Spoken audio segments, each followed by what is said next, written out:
नमस्कार, मैं राजेश शर्मा और 7 इंडियन न्यूज में आपका स्वागत है। आज हम लोग बात करते हैं सहारनपुर लोकसभा सीट की। क्योंकि सहारनपुर लोकसभा सीट जब उत्तर प्रदेश में गिनती होती है तो सहारनपुर जो लोकसभा सीट है वहीं से शुरुआत होती है और जो सहारनपुर लोकसभा सीट है क्रम संख्या 1 है। तो आज हम बात करते हैं कि सहारनपुर सीट में 2024 को लेकर क्या माहौल है और 2019 में सहारनपुर की स्थिति क्या थी। तो जब हम लखनऊ की बात करते हैं, आज़ादी के बाद की बात करते हैं, तो मैं आपको बता दूं कि सबसे लंबा अगर कांग्रेस का वर्चस्व सबसे ज़्यादा रहा पश्चिम उत्तर प्रदेश में तो ये सहारनपुर सीट है। सहारनपुर सीट में बहुत लंबे समय कांग्रेस के सांसद रहे। और एक बार चूंकि मैं जब हम जिक्र करते हैं सहारनपुर का, तो मैं एक बार आज़ादी के बाद पहले सांसद कौन थे और अब वर्तमान में कौन सांसद है, इस बीच में सहारनपुर के कौन कौन पुरोधा थे जो वहां से चुनावी समर को जीत कर संसद में पहुंचे, एक बार मैं नाम बता दूं दर्शकों को। क्योंकि जब 1952 में पहला चुनाव हुआ तो यहाँ अजीत प्रसाद जैन और सुंदरलाल दो सांसद हुए। पहले 2 सीट होती थी सहारनपुर के नाम से, और 1957 में फिर अजीत प्रसाद बने,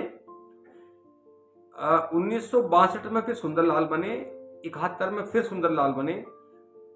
सरकार मतलब पार्टी इनकी कांग्रेस होती थी, मैं कांग्रेस की बात कर रहा हूँ। और 1977 में यहाँ रशीद मसूद बने, कांग्रेस का उस समय सरकार, क्योंकि रशीद मसूद बड़े नेता रहे हैं सहारनपुर के। तो रशीद मसूद ने कांग्रेस को, वो उस समय जनता पार्टी में थे, 1977 में हराया था। और 1980 में जनता पार्टी सेकुलर में चले गए थे, तो फिर भी रशीद मसूद वहाँ सांसद बने थे। 1984 में फिर रशीद मसूद को हराने चौधरी यशपाल सिंह वहाँ के बड़े गुजर नेता रहे, सहारनपुर के बड़े नेता थे कांग्रेस के। उन्होंने 1984 में रशीद मसूद को हराया कांग्रेस से। और हालांकि फिर 1989 में फिर वहाँ जनता दल का वर्चस्व रहा। तो 1989 और 1991 में फिर एक बार वहाँ रशीद मसूद जनता दल से सांसद बने। इसके बाद रशीद मसूद को फिर बीजेपी ने हराया।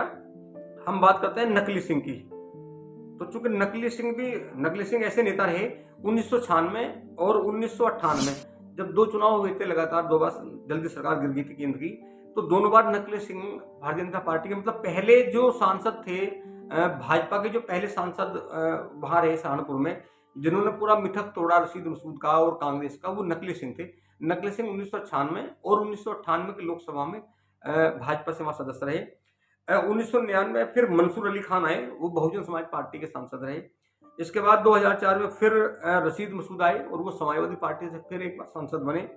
2009 में वहाँ वर्चस्व जो कि बसपा का था, समीकरण था, तो वहाँ जगदीश सिंह राणा बहुजन समाज पार्टी से वहाँ सांसद बने।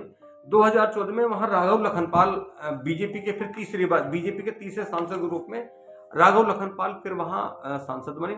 और 2019 का लोकसभा चुनाव जब हुआ, चूंकि बीजेपी की बयान भी थी, वहाँ हाजी जो फजलुर रहमान है वो बीएसपी के थे, वो उन्होंने बीजेपी को हराकर वो सांसद बने बीएसपी के। और मैं एक बार बता दूं कि डाटा क्या है वहाँ का, जो पूरा स्थिति है सहारनपुर की। क्योंकि 2019 में हाजी फजलुर रहमान 5,14,139 वोट ली और 41.39% उन्होंने मत हासिल किया। राघव लखनपाल बीजेपी से थे, वो 4,91,722 वोट लेकर दूसरे नंबर पर रहे। हालांकि वोट परसेंटेज की बात करें तो उन्हें भी 40 से ऊपर वोट परसेंटेज मिला। तीसरे नंबर पे वहाँ इमरान मसूद रहे, वो कांग्रेस से थे, उन्हें 2,70,000 मात्र वोट मिले और कुल 17% वोट मिला पूरे सहारनपुर का। एक बार मैं बता दूं कि सहारनपुर में 2019 के अगर मैं आंकड़ों की बात करूं तो 16,08,833 मतदाता हैं, जिसमें 7,35,452 महिला मतदाता हैं और 8,73,318 पुरुष वोट हैं। और अगर हम वहाँ रिलीजन की बात करें तो चूंकि 56.74% वहाँ हिंदू की आबादी है और 41.95% वहाँ मुस्लिम आबादी है।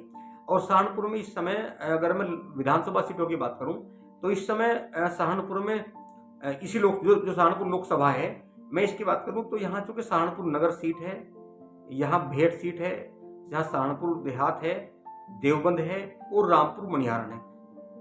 हालांकि इन 5 सीटों में 2 सीट सपा के खाते में है और 3 सीट बीजेपी के पक्ष में है।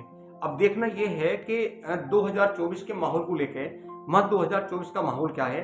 अभी अगर हम दलों की बात करें, गठबंधन की बात करें, तो कांग्रेस और सपा का अभी गठबंधन हुआ है। हालांकि ये भी माना जाता है कि जब जब वहां बसपा का गठबंधन सपा से होता है, बसपा और सपा, तो ये माना जाता है कि मुस्लिम और दलित वोट एक साथ हो जाता है, तो वो प्रभावी होता है बीजेपी के लिए।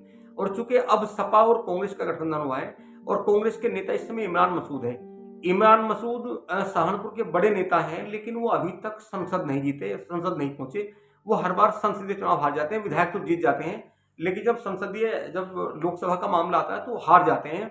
और कांग्रेस और सपा का जहां तक गठबंधन का मामला है, तो ये माना जा रहा है कि इमरान मसूद के साथ में, वो खुद मुस्लिम है और कांग्रेस का वहां कोई अपना ऐसा वोट बैंक नहीं है। अगर सपा और बसपा का होता है तो फिर माना जाता है कि मुस्लिम और दलित वहां गठजोड़ होता है। हालांकि कौन जीतेगा कौन हारेगा अभी स्थिति स्पष्ट नहीं है। फिलहाल भाजपा से राघव लखनपाल, क्योंकि 2019 में हार गए थे, वो लगातार तैयारी कर रहे हैं। भाजपा किसे टिकट देगी अभी ये सब भविष्य की कोख में है। हालांकि कांग्रेस ने वो तय कर लिया है और कांग्रेस के जो गठबंधन है उसके खाते में सहारनपुर सीट चली गई। ये माना जा रहा है कि कांग्रेस और सपा की जो वहाँ इस समय प्रत्याशी हैं वो इमरान मसूद के नाम पे हैं। अब होगा क्या वो तो आने वाला समय बताएगा, लेकिन फिलहाल स्थिति ये है कि जहाँ तक हम सहारनपुर की बात करते हैं, क्योंकि सहारनपुर में कांग्रेस के बाद में हालांकि 3 बार वहाँ बीजेपी के सांसद बने, लेकिन इसके बाद जो एक वहाँ गठजोड़ है, दलित और मुस्लिम वाला जो गठजोड़ है वहाँ, इसलिए जब जगदीश सिंह राणा की बात करते हैं तो जगदीश सिंह राणा उस समय सांसद बने थे, वो बसपा सांसद थे, तो ये माना गया कि वो ठाकुर थे बाईकास्ट, तो ठाकुर दलित और मुस्लिम गठजोड़ हुआ, तो पहली बार वहाँ बसपा ने लोकसभा सीट जीत ली थी। उसके बाद लगातार 6 सीट जीते और आज भी ये माना जाता है कि जब जब वहाँ बसपा का कैंडिडेट होता है तो वो दलित मुस्लिम के नाम पे जब दलित और मुस्लिम होते हैं का चुनाव होता है तो बहुत प्रभावी होते हैं। हालांकि बीजेपी ने इस समय पूरी ताकत लगा दी और बीजेपी को ये पता है कि जितने भी पश्चिम यूपी में वे लोकसभा सीट थी जहां बीजेपी हार गई थी 2019 में, उसको लेकर बीजेपी ने पूरा चक्रव्यूह रच रखा है। पूरी वहां इस समय पूरी जितने भी बड़े बड़े नेता हैं बीजेपी के, उन तमाम लोगों को वहां घेराबंदी के लगाया गया है। और बीजेपी ने इस बार दावा भी किया है कि जो सीट 2019 में बीजेपी हार गई थी, इस बार बीजेपी उनमें जीतने का प्रयास करेगी और जीतने के लिए वो दम भी भर रही है। हालांकि अभी कौन जीतेगा कौन हारेगा ये अलग बात है, लेकिन इस बार चुनाव अगर हम सहारनपुर लोकसभा की बात करें तो वहां वोट टेढ़ा चुनाव होने वाला है, बहुत मजबूत चुनाव होने वाला है। क्योंकि 2019 के चुनाव में राघव लखनपाल लगातार 3 विधानसभा में जीत कर आए थे, लेकिन 2 विधानसभा ऐसी थी जहां भाजपा को हार का सामना करना पड़ा। जो सहारनपुर शहर सीट है वहां बीजेपी जीत गई थी, लेकिन जो देहात की सीट है और जो बेहद सीट है वहां बीजेपी को बहुत कड़ा मुकाबला करना पड़ा था। इस बार देखना होगा कि 2024 के मुकाबले में वहां कौन बाजी मारेगी। हालांकि अभी कांग्रेस और सपा में गठबंधन हुआ है और चंद्रशेखर चूंकि सहारनपुर के रहने वाले हैं, चंद्रशेखर आजाद पार्टी से हैं, के राष्ट्रीय अध्यक्ष भी हैं और चंद्रशेखर कांग्रेस के साथ हैं, तो चंद्रशेखर कितने दलित नौजवानों को इस गठबंधन के लिए आकर्षित करेंगे ये तो समय बताएगा। अब लेकिन जीत का जो आधार है वो तब तय होगा जब बसपा वहां अपना उम्मीदवार तय करेगी। तो कौन जीतेगा, क्योंकि 2024 का रन शुरू हो गया है, कौन जीतेगा कौन हारेगा ये अलग बात है। लेकिन एक दौर ये मैं फिर बता दूं कि एक दौर सहारनपुर का ऐसा था कि जहां कांग्रेस का वर्चस्व रहा, एक दौर ऐसा आया कि वहां जनता दल का वर्चस्व रहा, एक दौर ये भी आया कि बीजेपी का अब से पहले भी वहां वर्चस्व रहा, फिर वहां बसपा का वर्चस्व रहा और कांग्रेस लंबे समय से सहारनपुर से बहुत दूर है। अब चूंकि जैसे प्रत्याशी तय होंगे बसपा के कदम से ये क्लियर होगा कि सहारनपुर लोकसभा में कौन ज्यादा दम भरेगा, कौन जीतेगा कौन हारेगा ये तो लोकसभा चुनाव के बाद पता चलेगा। तो लगातार 2024 के लोकसभा चुनाव को जो अपडेट होगा सहारनपुर लोकसभा सीट को लेकर 7 इंडिया न्यूज आपको लगातार अपडेट देगा। मेरा आपसे रिक्वेस्ट है प्लीज एक बार चैनल को सब्सक्राइब करें और वीडियो को शेयर करें। नमस्कार।